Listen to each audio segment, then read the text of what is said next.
Okay, good morning everyone. Good morning, good morning. Good morning, Sadhguri.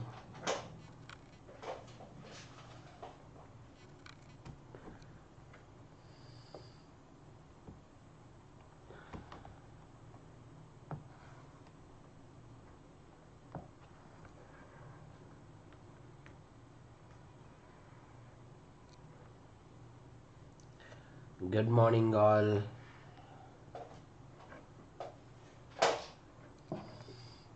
Okay, just a minute.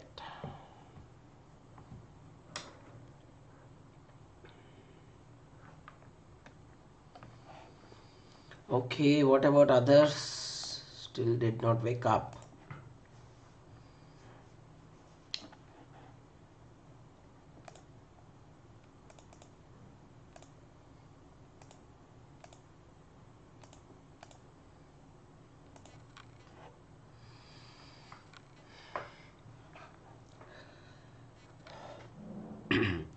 Good morning, all. Good morning, good morning. Okay, let's continue. No problem. Let them join. So, friends, in the yesterday class, we started discussing about the abscisic acid, and if all of you quickly recall, friends, we were discussing about the functions of abscisic acid, and we stopped. Good morning, all. So, friends, if you quickly recall, what did I tell to all of you? Abscisic acid is the stress hormone, and at the same time, friends, abscisic acid can act like what, friends? Abscisic acid can also act like a growth inhibitor hormone. That is what we people studied. And if you quickly recall what I told to all of you friends, listen to me quickly. In the year 1960, three individual scientists from the three different places and the three different laboratories, they have identified the three type of inhibitors. And what did I tell you, friends?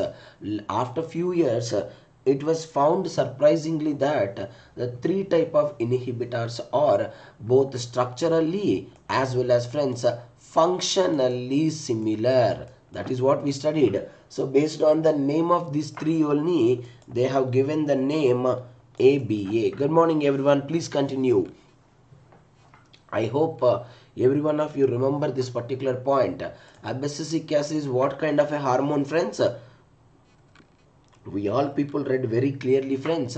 Abscisic acid is the ubiquitous plant hormone, which means that it is basically synthesized in all parts of the plant body at a very low concentration. Hope all of you remember what is the most naturally occurring form of the abscisic acid that we have studied? Zeaxanthin. That is what we studied. And friends, zeaxanthin can be exhibited in which form, friends? Of course, friends, zeaxanthin can be exhibited always in the cis form. Very simple point it is. Okay, now friends, what are the various functions of this particular abscisic acid? This is the slide that we are studying and we are left with in the yesterday class. So friends, pay attention everyone. Abscisic acid, it induces stomatal closure. All of you listen, friends. What the abscisic acid is going to do? It is basically inducing the stomatal closure to prevent the water loss by transpiration. In the next slide, I am going to explain you, friends. You know, right? Once the stomata get closed, we can prevent the water loss very easily, and it also promote the seed dormancy. I hope you recalled. What is seed dormancy or dormant? I told to all of you, dormancy or dormant is the period where there is a no fertilization. Whenever there is a no fertilization, friends, there will be a no seed germination. No fertilization, no seed germination. Good morning, good morning. And friends, what did I tell to all of you about the gibberellic acid? Friends, abscisic acid is promoting the seed dormancy. And if you quickly recall, friends, gibberellic acid is going to inhibits the seed dormancy. So friends, since it is inhibiting the seed dormancy, what you have to understand, there is a fertilization, And friends, there is a seed germination. Please kindly don't forget this. So that is the reason we said right yesterday, the gibberellic acid and abscisic acid both are act antagonistic to each other. What friends? Both are acting antagonistic to each other. That is the statement what we have studied. Okay, now listen. Third point. Friends, once again I am recalling the third point. Without confusion, please understand, friends. The third point says that it promotes the leaf senescence independently of ethylene. And I am reminding to all of you, if they ask you a question in the exam, which hormone enhances the senescence? Which hormones enhance the senescence? What is the answer that we can give? We can give the answer ethylene.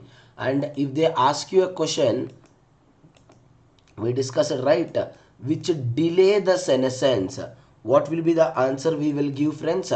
The hormone which delay the senescence is the cytokinin. Is it? Of course, yes. Now every one of you listen to me. Then why we are talking about abscisic acid here? See friends, abscisic acid is also involved in the leaf senescence independently of ethylene. And why I am using a word independently of ethylene? The reason behind that, friends, when the ethylene concentration is lower than the normal. Everyone understand? When the ethylene concentration is lower than the normal, only during that particular time, only certain plants, not all the plants, especially friends in the citrus plants, abscisic acid stimulate or promote the leaf senescence, but not in all the plants, not all the time. Whenever ethylene concentration is extremely low, only during that particular time. Next one, it promotes the root growth and inhibits the shoot growth at a low water potential. All the time, every one of you remember this particular point, friends. This is more important. Suppose, friends, every one of you understand, in the soil, what is the condition of the water? So friends, in the soil, there is a low water is present. You only try to understand, friends, whenever in the soil low water is present, firstly, at low water condition, who requires more water? Undoubtedly, root require the more water. When compared to the root, shoot require the little amount of the water. So what is happening, friends? That particular root can penetrate. Every one of you listen. The roots can be penetrated into the deep of the soil for the better absorption of the water. So friends, whenever the root wants to go deeper into the soil during the low water potential, obviously friends, there should be an inhibition of the shoot growth, because shoot should not take the more water, root has to take the more water. The reason behind that, at the soil there is a completely low water potential. So it promotes the root growth and inhibits the shoot growth at low water potential. Always remember this, friends. Osmotic regulation and inhibit germination. I already told you, right? So it promote the seed dormancy, which means that, friends, it is going to inhibit the seed dormancy. So seed germination. And friends, a very important point among all, that is promoting desiccation tolerance. Friends, what do you mean by the word desiccation? I told you many times. Desiccation, listen to me every one of you carefully. Desiccation is the condition where there is absolutely no water content in the plant body. Once again listen. Desiccation is the condition where absolutely no water content in the plant body. Friends, plant may reach zero water potential. Zero condition it may reach. So during that time, you know friends, what the abscisic acid is going to do? Abscisic acid is going to synthesize an important protein. What do you call it, this particular protein friends? Lia protein. What was that particular protein? Lia protein. And when this particular Lia protein is getting synthesized by the abscisic acid, only during the desiccation or the low water conditions. What is the full form of this particular Lia? Late embryogenesis abundant protein. What do you call friends? Late embryogenesis abundant protein. What this particular Lia protein will do in the plant body friends, that is important point. This Lia protein in the plant body, it will try to maintain little amount of the water condition, very little. It will try to maintain little amount of the water condition during the drying conditions. By that, plant never die. So you should not think that the Lia protein is present in the plant body every single time and it is expressive every time. No. Whenever plant reaching the desiccation or the drying condition, then this plant will be this protein will be released, help the plant to maintain very little amount of the water to tolerate that particular desiccation and drying conditions. Please kindly don't forget that. Okay, now all of you listen. Now let's try to understand this point very briefly friends. How does abscisic acid inducing the stomatal closure to prevent the water loss by the transpiration? So first of all friends, every one of you listen to me carefully. First of all, how does stomata can be opened? How does stomata can be closed? That is the first point. So friends, the answer is very simple. Stomata will be opened and the stomata will be closed. It is exclusively depends on the ionic movement. Friends, it is exclusively depends on what friends? It's exclusively depend on the ionic movement. Especially what friends? Especially potassium, then followed by the chlorine, even friends, water also. Everyone pay attention. When the stomata getting opened, all of you understand friends, when more amount of the potassium, more amount of the chlorine and more amount of the water, they continuously moving into the guard cell. Because of that, what is happening friends? Guard cell increases its turgor pressure. What friends? Guard cell increases its turgor pressure because of continuous influx of what friends? Because of the continuous influx of the potassium and chlorine friends, which leads to what? Every one of you listen to me very carefully. Which leads to the turgidity of the guard cell. Because of the turgidity, stomata will get opened. Very simple.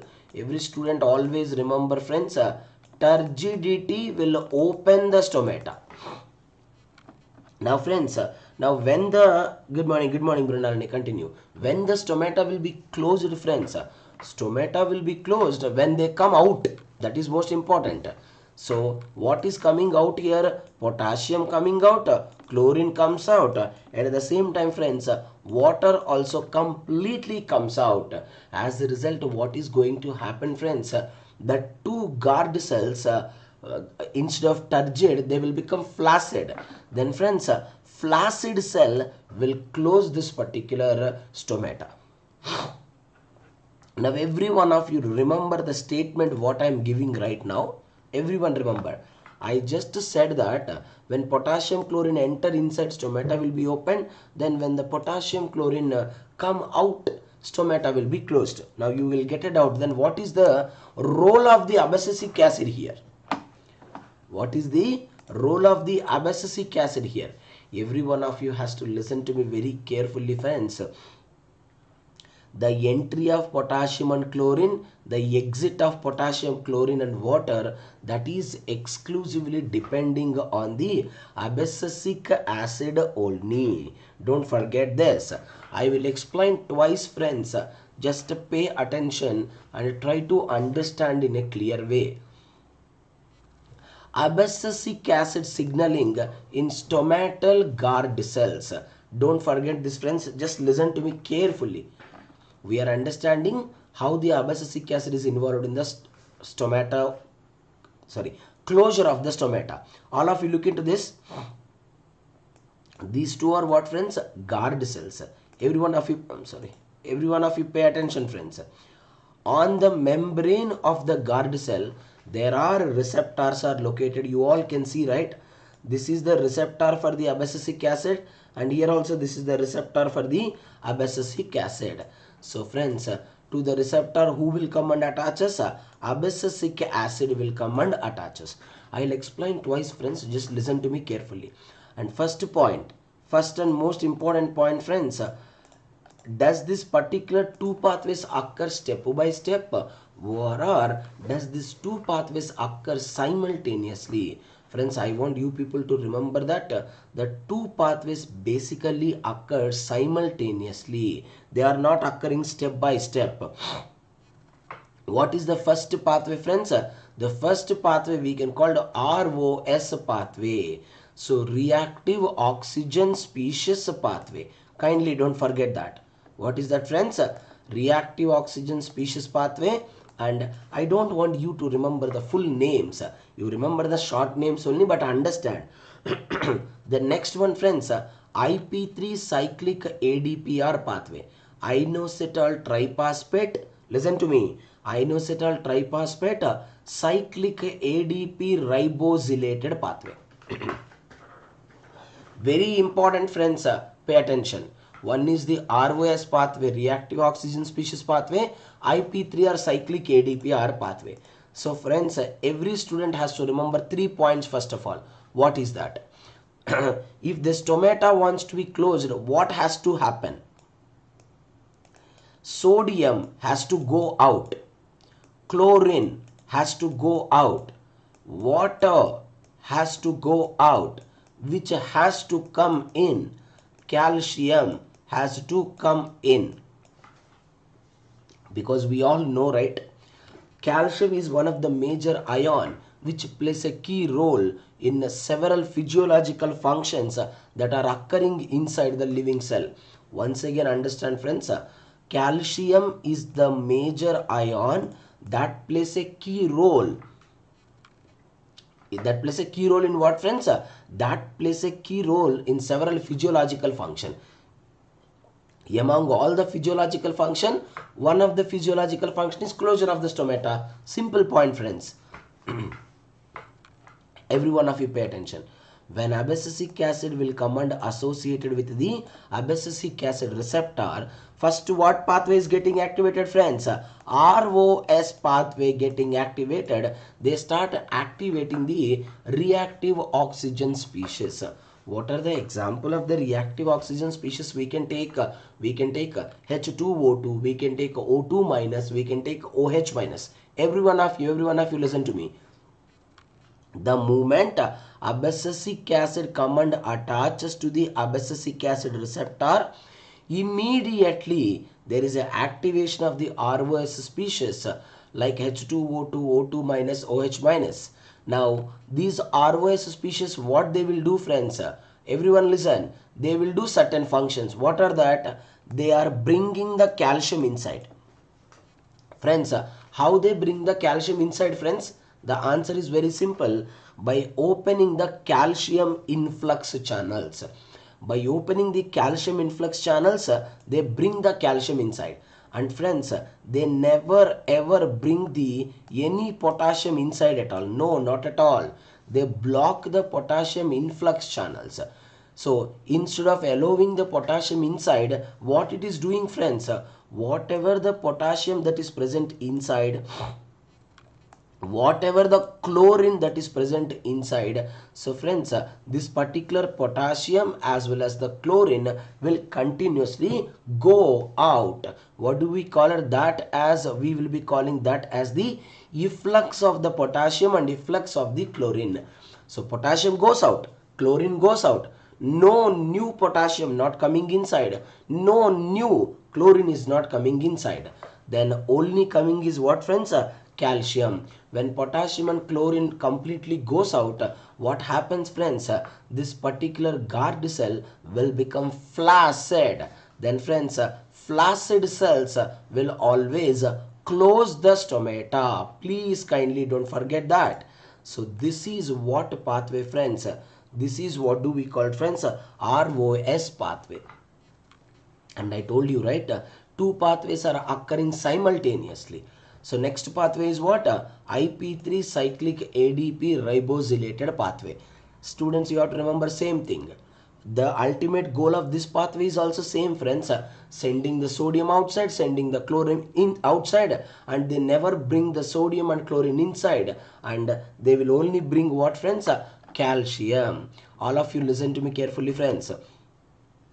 The moment abscisic acid will go and associated with the abscisic acid receptor, they will activate the IP3 and cyclic ADPR. Then friends, we all know, right, this is also asked question in the exam directly. Which of the secondary messenger is involved in bringing the calcium from the vacuole or bringing the calcium from the smooth endoplasmic reticulum? Undoubtedly, friends, IP3. Every one of you listen to me very carefully, friends. IP3 will come and associated with the receptor.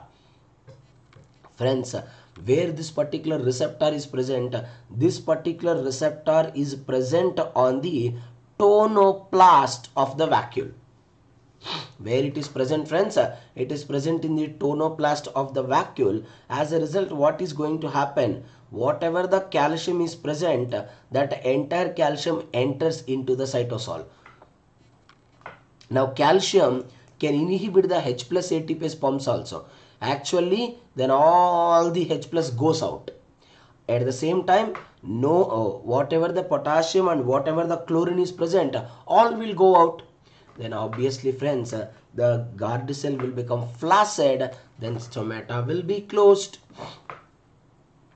So I will be summarizing the both pathways in a quick try to understand. ROS pathway, IP3CADPR pathway. Both pathways are occur simultaneously. Whenever abscisic acid will come and associated with the abscisic acid receptor, immediately what is happening, friends? Immediately there will be a activation of ROS species. ROS species bring the calcium inside, it never bring the potassium inside, and whatever the potassium and chlorine that is already present inside the cell, they will activate the efflux channels. Efflux channels means which will send the potassium and chlorine out of the body, then immediately go out.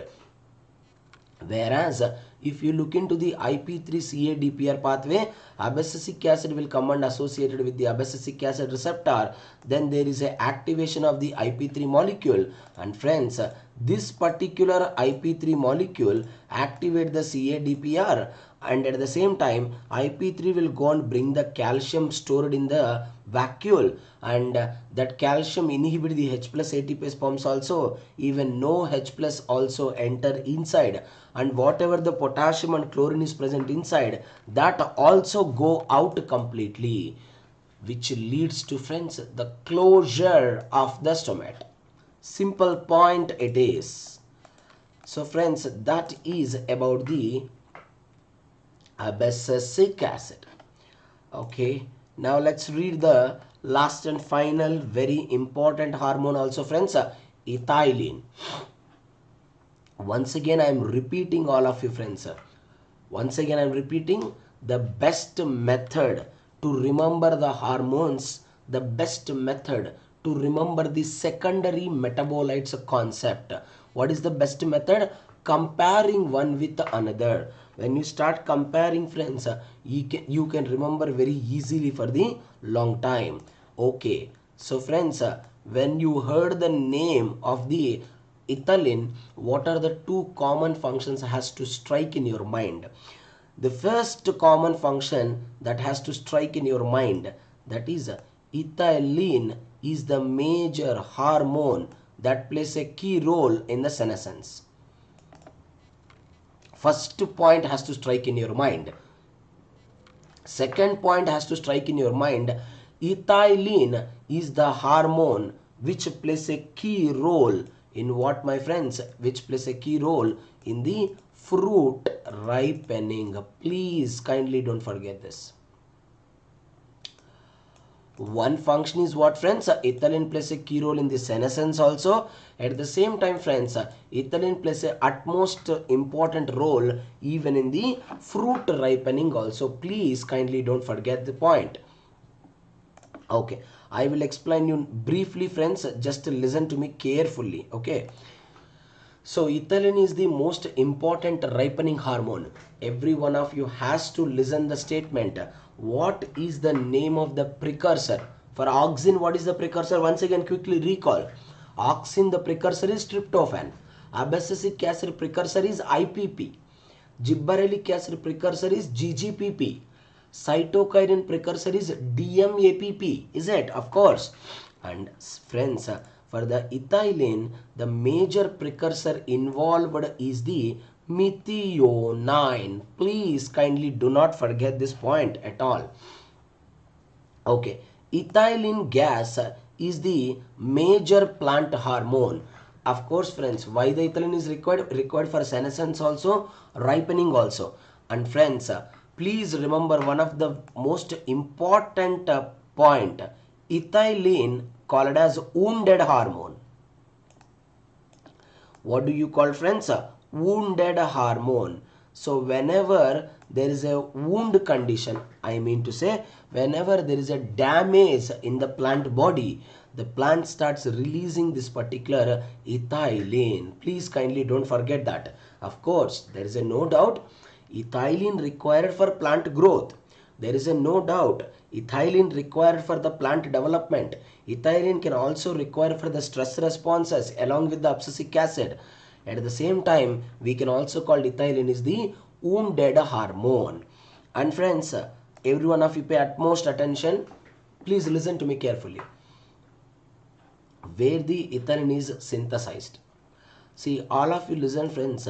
70 to 80% of ethylene, everyone, 70 to 80% of the ethylene produced in almost all parts of the higher plants, including leaves, stems, roots, flowers, fruits, tubers, and seeds. Everywhere ethylene is getting produced, there is no doubt about it. And what is the another point you people has to remember? Highest concentration of ethylene, where it is present, friends? Highest concentration, it is present in the senescing tissues also. At the same time, friends, it is present in the ripening fruits. What is the statement I can give you here? 100% of the ethylene. And friends, what is the major precursor that is involved in the ethylene? Methionine. We can call it as SAM. Yes, adenosyl methionine. What was that? Yes, adenosyl methionine is the one which is acting as the major precursor for the biosynthesis of ethylene. And friends, try to understand the cycle. You people no need to remember not even a single structure also. What I want you people to remember is the schematic presentation. That's all. You people has to remember only the schematic presentation. No need to remember even a single structure also. Now we are understanding from everyone pay attention. We are understanding from the methionine how does this particular ethylene got biosynthesized. What, friends? From the methionine, how does this particular ethylene got biosynthesized? That is what we are going to understand now. Listen to me very carefully, friends. Every one of you. First, the hormone methionine can be treated by what, friends? Everyone please understand. The hormone methionine can be treated with adenine. And friends, what is a methionine? Upon treating with the adenine, it is going to give rise to what, friends? Adenosyl methionine. We can call it adomet. What do you call it? Adomet. Okay. What is the enzyme that is adding? Listen, my friends, carefully. what is the name of the enzyme that is adding methionine with the adenine? So the name of the enzyme we can call it here iodomet synthetase. Don't forget the point. Iodomet synthetase is the enzyme which is involved in the joining of the methionine with the adenine. So synthetase, right? That's why we can say that it will use the ATP. Simple point, friends. Finally, what do we got? We got the adenosyl methionine. Friends, this adenosyl methionine, every one of you please keep this point in your mind. Adenosyl methionine or iodomet can be treated by an important enzyme. What do you call it, that particular enzyme? We called ACC synthase enzyme. Upon treating with the ACC synthase enzyme, it is giving rise to ACC. So this is the question asked once again in the 2018. What is the question they have asked? The question asked is which of, I think 2019, which of the following, listen to me carefully, which of the following can be synthesized as the intermediate in the ethylene biosynthesis? Once again, listen my friends carefully. The question says that which of the following can be synthesized as an intermediate in the ethylene biosynthesis? What do you call it as? ACC, amino cyclopropyne carboxylic acid. You people always remember as ACC directly. Then this particular ACC can be treated by an enzyme called as ACC oxidase enzyme, and friends, ultimately they are going to give rise to the ethylene. Simple point. Once again I am repeating very quickly, recall all of you.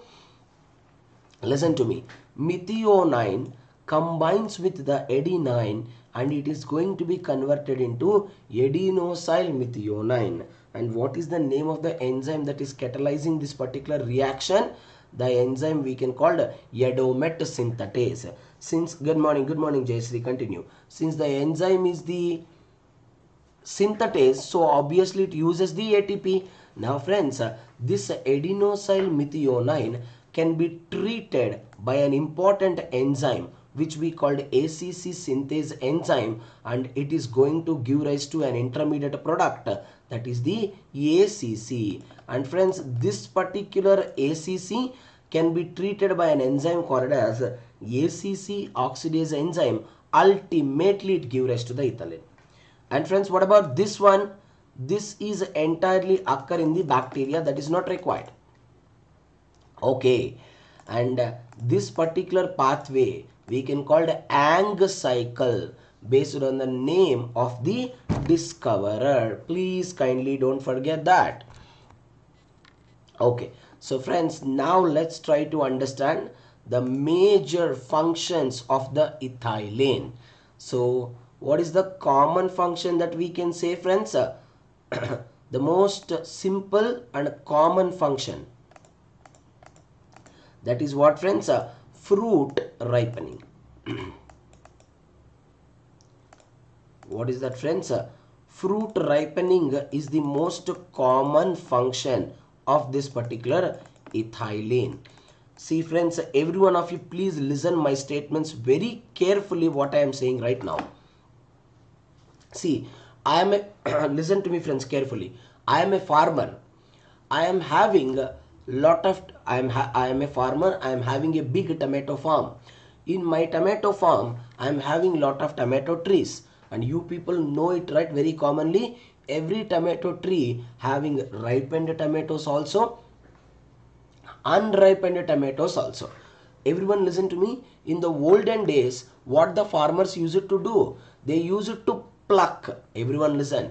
They used to pluck ripened tomatoes also, unripened tomatoes also. So initially what they used to do first they will pluck the ripened tomatoes, they will go to the market, they will sell it, they will come back, and once again they will wait for the unripened tomatoes to become ripened. Once they become ripened, they will pluck it, once again they will sell in the market. So which they use it to sell everything in the batch wise. Because of that, it leads to lot of transportation cost and ultimately leads to loss. So now what the farmers are doing, friends, They will pluck unripened tomatoes also, at the same time friends, ripened tomatoes also. Yes or no? Of course yes. So what they will do friends? They will take the completely ripened tomatoes, and friends, they will also take what friends? Unripened tomatoes also. So they will take the ripened also, they will take the unripened also. What they are doing here, they will keep it in the same basket. We all people commonly know, right friends, ethylene is the only gaseous hormone in the plant body. Ethylene is the only gaseous hormone in the plant body. Everyone listen to me carefully. So ethylene starts moving from where to where? From this particular ripened tomatoes to unripened tomatoes. Ethylene is moving. As you can do the same experiment at your home also, right? You keep ripened tomatoes and unripened tomatoes together in the basket. After 2 days, you can observe that unripened tomatoes also will become the ripened. That's a common mechanism. But friends, all the students listen my words. Here what exactly I am saying. You know, there is a no doubt ripened tomatoes will pass. Ripened tomatoes contain ethylene. Ethylene is a gaseous hormone. They can diffuse into the unripened tomatoes and they will make the unripened tomatoes to become ripened. That is true point, but it takes time. It will take 2 to 3 days. But you know what the farmers use it to do? They use it to spray a solution. What do you call it, that particular solution friends? We call it as ethaphone. What is that particular solution friends? Ethaphone. Ethaphone means aqueous, listen friends, aqueous solution of ethylene. What friends? Aqueous solution of the ethylene, we will be calling it as the ethaphone. Whenever we spray that particular ethylene, what is happening friends? When we spray this particular ethaphone, it will allow the unripened tomatoes to become ripened before they reach market. They will spray throughout the night, so before they reach the market, the unripened tomatoes will become ripened. But friends, we can easily identify. Easily we can identify. Now you can ask me how. You know, when you look into the unripened tomato friends, suppose example, if you eat the unripened tomato, it is very raw. It's very dry. But friends, if you eat the naturally ripened tomato, it is very fleshy. It's very juicy. You can easily discriminate the differences. Anyway, so that aqueous solution of the ethylene, what do you call it friends? Ethaphone. Kindly do not forget the point at all. So next one, ethylene also involved in the seed germination, but my friends, it is not at all most important hormone that is involved in the seed germination. Undoubtedly friends, what hormone can act as a key hormone in the seed germination? Of course, gibberellic acid. But ethylene also have, I am using a word, not an active role. No, not at all. Ethylene having just a minimal role. Ethylene having what friends? Ethylene having a minimal role in the plants. Always remember this particular statement. Now next point friends, ethylene ethylene ethylene plays a key role in the shoot growth, root growth and root development. All the students listen my words carefully friends. Every one of you. Ethylene especially plays a key role in the adventitious roots. Every one of you please kindly listen the statements what I am saying. What are adventitious root friends? In the plant body, every time roots are originated from which part of the plant body? Radical is the one. Every student has to listen to me. Radical is the part which basically give rise to what friends? Root. Radical is the one which give rise to the root. Please all of you friends listen my statements carefully. If the listen to me, if the roots are arised from any part of the plant body except radical, What friends? If the roots are arised from any part of the plant body except radicle, then we can call it that particular kind of roots as adventitious roots, as well as friends false roots. Don't forget the point. Okay, you only look into this. You take an example of banyan tree. Friends, if you quickly recall the banyan tree, from the banyan tree, top of the shoot, roots will arise. Yes or no? Of course, yes. From the in the banyan tree, from the top of the root, shoot will arises. And friends, that particular shoot will come and touch the ground, right? It will come and touch the ground. I don't know whether you recalled or not. We read in the 10th standard also. We can call prop roots. We can call prop roots. Anyway, friends, where that these roots are arised from what? Shoot. They are not arised from the radicle. So this particular prop roots, what I can call, I can call it as the adventitious roots. What are friends? False roots. Please kindly don't forget the statement. And I already told you, right? The most important ripening of the fruits and abscission of the leaves. What did I tell you about the word abscission, friends? Abscission means falling down. Falling down of the leaves. Actually, friends, don't confuse. Auxin is also involved in the abscission. No doubt about it. At the same time, ethylene also plays a key role, friends, in the abscission of the leaves. Please kindly don't forget the statement at all. Next point I want you people to remember. See friends, everyone, it is evoking a phenomena called as epinasty. This is really important statement, friends. Suppose example, every one of you look into the picture. Friends, have you ever observed on the plant body, does the arrangement of leaf is like this straight? Never.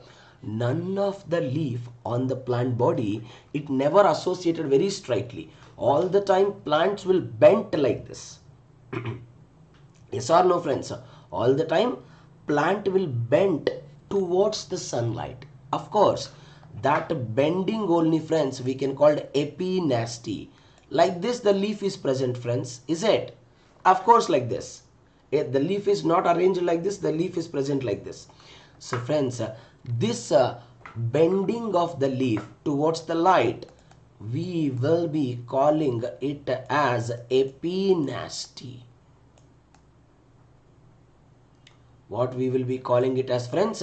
We will be calling this particular process as epinasty. Kindly don't forget this particular statement. Next, another very important function performed by the ethylene, promote triple response. Friends, this question also asked more than twice in the part B question. Which of the following hormone can show the triple response? And friends, please kindly don't confuse. Triple response means it will show three specialized functions. That's why we can call triple response. And the point is very clear, my friends. It is not at all showing the triple response in every single plant. No, it is showing that ethylene hormone showing the triple response only in the etiolated seedlings. Friends, this particular etiolated seedlings we can also call, friends, dark grown seedlings. What do you call, friends? We call them as the dark grown seedlings. Only in the dark grown seedlings the three responses can be shown. You have to listen to me. What are the three responses? Just remember. The first one, hypocotyl swelling. You can call the swelling of the hypocotyl. Right. Second one, inhibition of root elongation. What, friends? Inhibition of root elongation. Then friends, very important statement, exaggeration. Instead of using the word exaggeration, you can use the word tightening. Tightening of apical hook. In the next class, I'll show you the picture. I forgot to keep the picture. tightening of the apical hook. Friends, I don't know what you do. It's very important, friends. You people has to remember this particular 3 points. Hypocortical swelling, inhibition of the root elongation, tightening. Tightening of the apical hook means it never allow the hook freely arrange like this. It will make the hook to associate very tightly. From hook only root can be arised actually. Now that hook become completely tightened just because of this particular ethylene. And what is the point every one of you has to remember? Ethylene is going to show this particular response only where, friends? In the dark grown seedlings only. Kindly don't forget the point. Okay, and now, friends, at last and final, let's try to understand about the ethylene signaling, which is very important for the exam. Friends, understand, once again I'm recalling, I have already explained the same thing in the hormone cytokinin. What is the question I have told to all of you, friends? In the exam, if they ask you, which of the hormone follow the two component signaling system, what I said to all of you, you people can go for the, if they ask you hormones, you people choose the answer as a cytokinin and ethylene. But friends, if they asked the statement as which of the following hormone, major hormone, and in the options, if they give both ethylene and cytokinin, if they give both, you people undoubtedly choose the cytokinin only. But friends, if they did not given the cytokinin in the options, friends, undoubtedly the answer will be ethylene hormone only. Please kindly don't forget this. I have explained you this very clearly, friends. Simple two component signaling. I told you, right? One is simple two component signaling system. Another one is what? Hybrid or phosphoryl two component signaling system. I hope every student remember. This is also question I have asked in the last class. I hope everyone remember. What kind of enzyme linked receptors are used by the plant hormones? I hope everyone answered it. Receptor histidine kinase, is it? This is what we studied, right? Receptor histidine kinase is the one which is basically plays a key role in this particular two component, plays a key role in the ethylene hormone. Friends, quickly recall what is the simple two component signaling system. Everyone listen to me. This is the ligand. Ligand means what? Hormone. Hormone first attaches to the input. From the input, information passed to the transmitter. From the transmitter to the receiver. And finally, friends, output can be shown. That is what we discussed, right? This is what do we called simple two component signaling system. And friends, when you look into the phosphoryl two component signaling system, which is the hybrid, all of you listen. There is a input, there is no doubt about it. Input was given, information passed to the transmitter, and friends, receiver also associated here itself. That is why, friends, we called this as the hybrid histidine sensor kinase. And friends, from the receiver, it has to reach to the response regulator. But in the cytokine also, I have explained it the same thing very briefly. But friends, in between, there is an intermediate is present. What do you call that particular intermediate, friends? We can call it HPT. We can call it histidine phosphotransfer protein. What, friends? Histidine phosphotransfer protein. Then from this intermediate, information passes to the receiver, finally to the output. Very simple point. Now, friends, I will explain the signaling very briefly. Just listen. You have to follow the same principle. What is that? If you want to understand the signaling, the method what I told you to remember, what happens in the plant body when there is a presence of hormone. That is what I told you. What happens in the plant body in the absence of the hormone? Is it? Yes. If you understand what happens in the presence of the hormone, absence of hormone, signaling is very, very, very easy. Now every student, please kindly try to understand. This is the condition, first condition. This is the condition, second condition.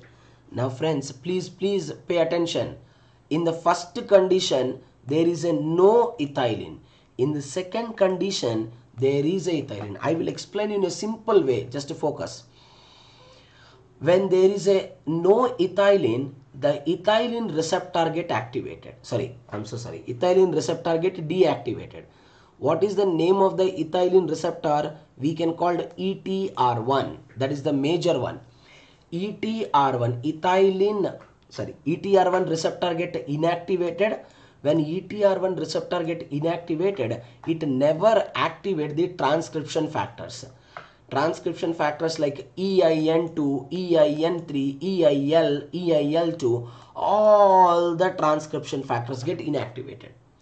Every transcription factor get inactivated. Friends, when ETR1 domain get inactivated, CTR1 domain also get inactivated, all the transcription factors inactivated, hence friends, there is a no response of ethylene. Now every student has to remember, in the second case, there is a presence of ethylene. Friends, every one of you listen this wonderful statement. This is the ethylene, right? Friends, I will explain once again, listen. If the ethylene want to attach to its receptor, everyone listen. Ethylene wants to attach to its receptor, it require an important protein called as a RAN1 protein. You know friends, why the RAN1 protein is required? RAN1, suppose example, this is the ethylene receptor, friends. This is the ethylene receptor. Ethylene will come and attaches. This is the ethylene. But friends, if the ethylene wants to come and attaches to its receptor, inside compulsory copper is required. Without copper, friends pay attention, without copper, ethylene cannot associate inside. But if the copper wants to present inside the receptor, there is a protein is required. What is that called as? RAN1 protein. Every student listen my statements very carefully. RAN1, everyone, RAN1 is the protein which will bring the copper into the ethylene receptor. Once again, RAN1 is the protein which will bring the copper and keep it on the ethylene receptor. Now the ethylene will come and attaches. Now what is happening, friends? Ethylene can activate these are all ethylene receptors. Ethylene receptors get activated. Then ETR1 can activate the CTR1 domain. Immediately what is going to happen? Every one of you listen the point very clearly. This is most important, right? The information is passing from one domain to the another domain in the form of what, friends? In the form of phosphate group. Very simple point. And I told you very clearly, information cannot directly enter inside. It is carried by an intermediate molecule. What do you call it as? AHP. Arabidopsis histidine phosphotransfer protein. Once again I am repeating. Arabidopsis histidine phosphotransfer protein. So AHP enters inside. Finally AHP enter inside. What happens now? AHP will go and activate all the transcription factors. They are all the transcription factors. EIN3, EIL1, EIL2. What are those? EIN3, EIL1, EIL2. These three are the major transcription factor enter into the nucleus. Will show the response of ethylene by stimulating the gene. You no need to remember this. Remember what exactly I said. So simply remember, when there is a no ethylene, ETR1 get inactivated, CTR1 get inactivated, transcription factors cannot enter into the nucleus, then there is a no response. Friends, whenever there is a presence of ethylene, what happens? If the ethylene want to attach to the receptor, there is a protein called as a RAN1 protein. That RAN1 protein will assemble the copper in the receptor, then the ethylene will come and attaches. When the ethylene comes and attaches, ETR1 domain get activated, it will pass the information in the form of phosphorylation to the intermediate called as AHP. Then AHP enter inside the nucleus through the nuclear pore. It will activate all the transcription factors. Then transcription factors stimulate the gene to show the response of ethylene. Friends, is that clear everyone? That's all about the hormones. Clear all of you? You can ask me if you have any doubts.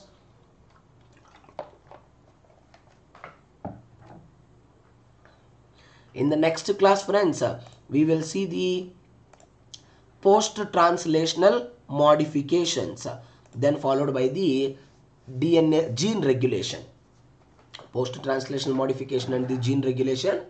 Then later we will go with the secondary metabolites. Okay, I hope it's clear for everyone. Okay, so once again I will see you in the Monday class. So every Sunday we will take holiday. Monday to Saturday we have classes, and Sunday we will take holiday. And most importantly, I already told to all of you friends, once by 31st maximum this entire chapters, unit 3 will get over, unit 6 will get over. And reminding to all of you, you have to write an important test on both chapters. Okay, prepare accordingly. Okay friends, that's all for now. Thank you all. Thank you so much. Have a good day. I'll meet you on Monday.